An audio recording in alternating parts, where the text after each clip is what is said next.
I tried making Ivory Coast chicken stew, Kedjenou, and it was good, but is it supposed to look like this though? So, Kedjenou is a traditional Ivorian dish where chicken is slow cooked with tomatoes and spices, often in a sealed clay pot called a canary. I used a pressure cooker, but I suppose you can use any type of sealed pots. Here's how I made it. I started by browning the chicken pieces to give them some color. Then I added all the ingredients to the pot, the pieces of chicken I've just browned, a pre-blended onion and spring onion mix, garlic, pre-blended tomatoes, sliced ginger, salt, pepper, and normally you'd add a whole chili pepper to flavor the sauce, not to make it hot.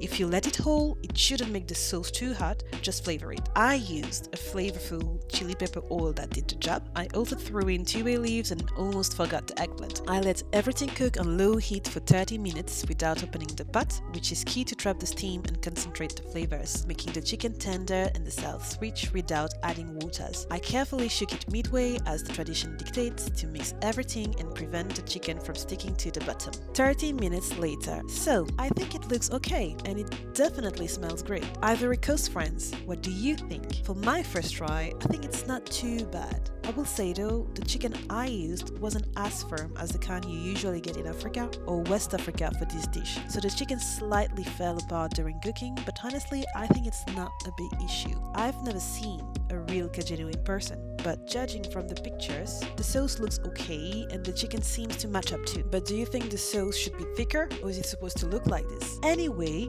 it tasted good. I was a bit worried at first because I didn't season the chicken or add stock cube to stay true to the recipe I followed, but honestly the spices, ginger, garlic, onions, bay leaf did the job. Let me know what you think and share your tips and tricks. See you next time!